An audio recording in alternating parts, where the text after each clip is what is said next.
Antes de começar o vídeo, eu quero pedir a você que acompanha o Blog da Cidadania que se inscreva no nosso canal, curta e compartilhe os nossos vídeos, acione o sininho das notificações, que assim você nos ajuda a fazer o nosso trabalho. E vamos ao vídeo.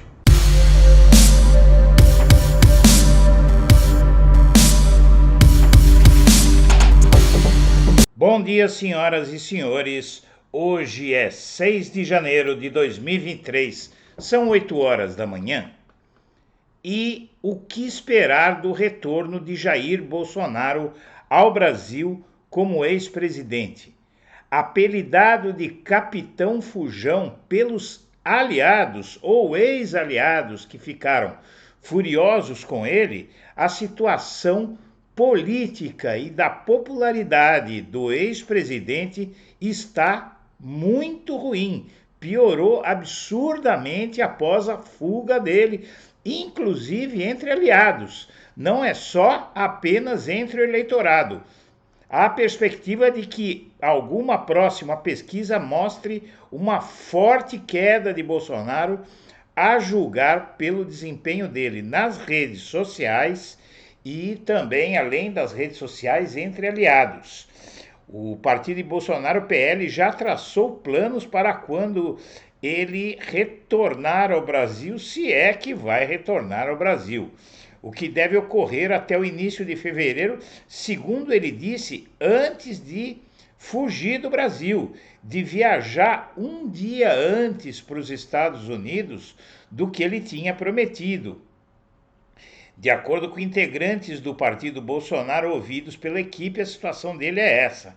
Enquanto Bolsonaro passa uma temporada em um condomínio de luxo na Flórida, seus aliados no Brasil já definiram que a principal missão é recuperar o capital político do ex-mandatário que ficou fortemente abalado. E aqui eu explico para você. O Bolsonaro disse que ia viajar, ia sair do Brasil no dia 1º e saiu 2 dias antes. E isso lhe rendeu o apelido de Capitão Fujão, como você vai ver agora. Parlamentares avaliam que pegou muito mal para a imagem de Bolsonaro viajar para fora do país no apagar das luzes do seu mandato, enquanto centenas de apoiadores, que na verdade são milhares, hoje foram quantificados 6.000 apoiadores de Bolsonaro, que mantém ainda acampamento na frente de quartéis nas cidades brasileiras, enfrentando chuva, etc.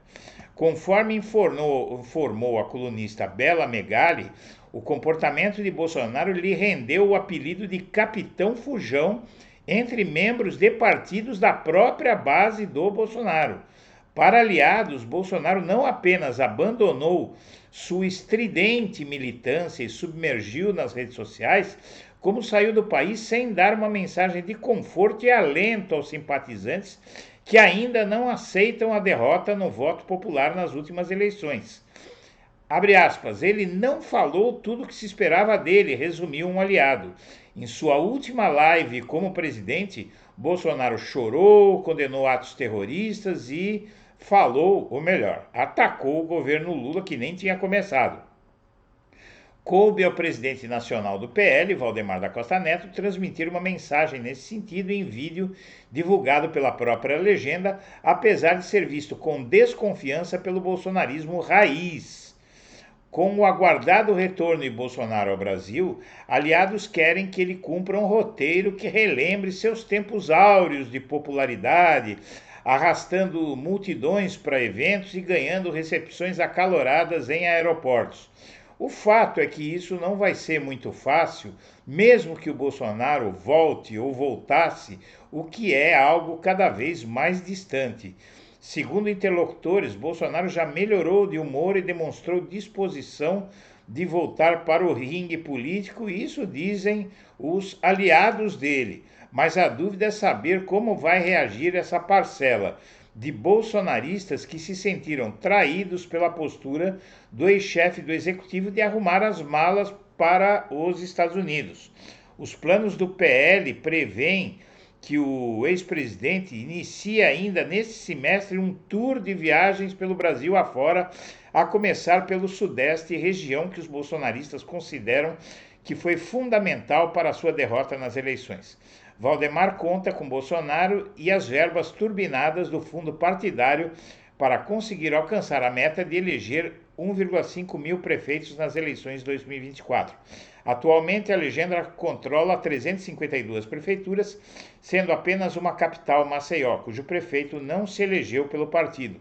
Os números, no entanto, são considerados otimistas demais entre aliados mais realistas, que prevêem um crescimento menor, mas ainda expressivo, 1.000 prefeituras, o que significaria triplicar o número atual. A atenção especial pelo Sudeste, que inclui o Rio, berço do bolsonarismo, se deve à constatação de integrantes do PL de que os resultados em Minas Gerais e São Paulo sepultaram a reeleição do ex-presidente. Em Minas Gerais, segundo o maior colégio eleitoral do Brasil, Lula teve uma apertada vitória de 50 a 49, mantendo a tradição de que todos os presidentes eleitos desde a redemocratização também venceram em Minas. Já em São Paulo, Lula perdeu a disputa no estado, mas conseguiu uma vantagem de cerca de 500 mil de votos. Lula derrotou Bolsonaro por uma margem de apenas 2,1 milhões de votos no Brasil. Apesar dos planos ousados do PL, o Bolsonaro voltará ao Brasil sem foro privilegiado. E aqui eu vou encerrar essa leitura para dizer para você o seguinte. Vamos lá. O Bolsonaro não vai voltar para o Brasil, isso é a aposta não do Blog da Cidadania, mas de muitos juristas, muitos especialistas, aliados e adversários. O super inquérito comandado por Alexandre de Moraes vai manter o Bolsonaro bem longe daqui.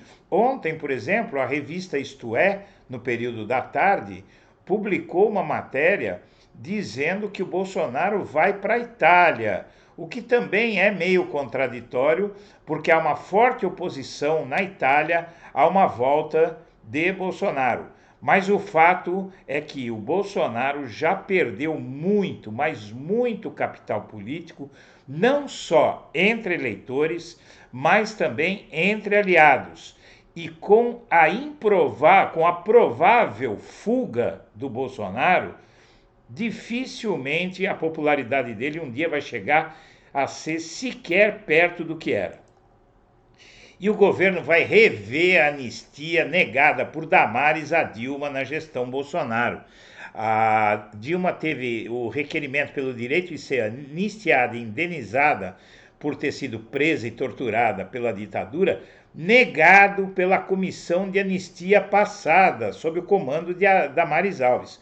O governo Lula vai rever a decisão de anistia que na gestão de Bolsonaro negou o requerimento de Dilma Rousseff, que reivindicava a condição de anistiada política e também direito a uma indenização de 10,7 mil reais pela perseguição que sofreu pela ditadura. Vejam, a Dilma pediu, foi muita mesquinharia, gente. A Dilma pediu 10 mil reais por ter sido barbaramente torturada, espancada de forma brutal. A gente vê isso na arcada dentária dela, na parte da frente, que teve que ser reconstruída após as torturas que essa mulher sofreu, e pediu 10,7 mil reais de indenização e o governo Bolsonaro negou. Por unanimidade, a comissão negou em abril do ano passado, por 12 votos, o pedido da ex-presidente, que foi protocolado há 21 anos. Dilma requereu prestação mensal de 10 mil reais pelo prejuízo de ter que se afastar do seu emprego na Fundação de Estatística do Rio Grande do Sul em meados dos anos 70. Um pedido, olha, gente, dá dor no coração de ver o que foi esse governo Bolsonaro. Mas vamos lá. O Ministério da Justiça de Lula aciona os Estados Unidos e a Interpol pedindo a extradição de Alan dos Santos. Alan é considerado foragido desde que foi ordenada a sua prisão preventiva no inquérito das fake news em 2021, a pedido da PF.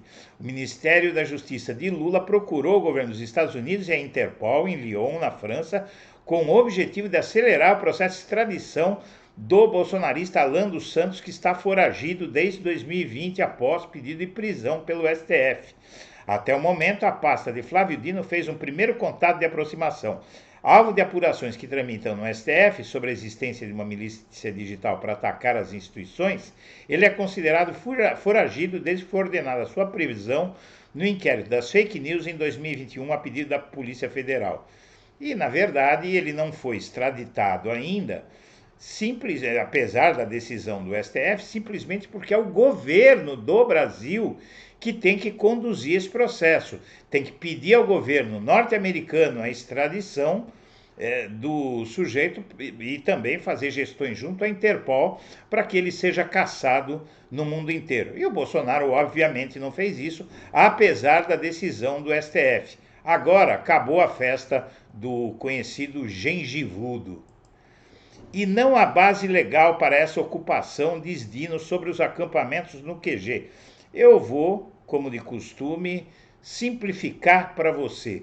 O Flávio Dino diz que vai prender e processar, vai processar criminalmente, não é? E possivelmente até prender essa turma toda, porque o que eles estão fazendo é crime tipificado na nova Lei de Segurança Nacional. E a conclusão surpreendente da investigação do atentado à bomba em Brasília. Minha amiga, meu amigo, aquela bomba que os bolsonaristas colocaram no aeroporto de Brasília. Você sabe o que é que eles fizeram? Eles acionaram a bomba. Gente, eles acionaram a bomba. Só que como são incapazes, não colocaram direito a bomba, não prepararam direito a bomba e a bomba não explodiu, mas eles tentaram explodir. Vai faltar cadeia para toda essa gente. E a portaria do Ministério da Justiça vai atingir a nomeação de Anderson Torres no GDF. Determinação do Ministério da Justiça organiza a sessão de funcionários da pasta. Servidores admitem, era preciso normatização. E que é que o nosso amigo Flávio Dino fez? Está aqui o ex-ministro da Justiça, Anderson Torres, com aquele Silvinei, da Polícia Rodoviária Federal. Muito bem, ele está sendo processado, ele está respondendo a processo. E o Flávio Dino simplesmente puxou o tapete dele. Respondendo a processo, ele não pode ser secretário do governo do Distrito Federal, segundo portaria do Flávio Dino. E a Janja diz que a ideia de o povo entregar a faixa a Lula foi dela. 8 pessoas representando a população brasileira subiram a rampa do Palácio Planalto numa cerimônia que encantou o mundo. E foi ideia da Janja, na verdade a gente sabe que ela comandou toda a cerimônia de posse do Lula e ela vai mostrando aí uma capacidade, porque vejam que foi uma ideia que encantou o planeta. Então o Lula realmente é um homem de muita sorte, né? Conseguiu uma esposa que está sendo uma mão na roda para ele. E o Lula traz esperança, mas a votação de Bolsonaro preocupa, diz Gabriel Boric, o novo presidente do Chile, e ele está coberto de razão. Ele comenta a eleição de Lula em entrevista ao jornal Folha de São Paulo e fala sobre o aprendizado tido pela geração que chegou ao poder. Mas ele diz o seguinte, minha amiga, meu amigo, é muito preocupante que quase metade do eleitorado brasileiro tenha votado em Bolsonaro. Isso prenuncia um governo Lula que não vai ser fácil e uma ameaça à América Latina e à humanidade, essa força da extrema-direita que não há só no Brasil, há no mundo inteiro. Vamos acompanhar. E Flávia Arruda provoca fúria em Valdemar da Costa Neto, ex-ministra inclusive de Bolsonaro, por uma simples razão. Ela foi à posse dos ministros do Lula, abraçou o Lula e lulou, para dizer a verdade. E o Valdemar surtou. É bom ele ir se acostumando, porque está fazendo fila de bolsonarista, deputado bolsonarista, para aderir ao Lula. E o Alexandre de Moraes ouviu um pedido dos ministros do STF sobre o inquérito de Bolsonaro. Na verdade, é um super inquérito que vai fazer uma super quebra de sigilo de meio mundo. Começa com 8, mas pode chegar a 800 para achar elos com Bolsonaro. E o STF quer que isso seja rápido, porque o inquérito tem uma força muito grande, está sendo visto como momento perigoso. Então o Alexandre de Moraes aí está sendo pressionado, mas ele não dá sinais de que pretende fazer isso. E esse inquérito vai ser uma bomba atômica, pessoal. Senhoras e senhores, nós agradecemos a atenção. Estaremos de volta ao meio-dia. Um abraço para todo mundo.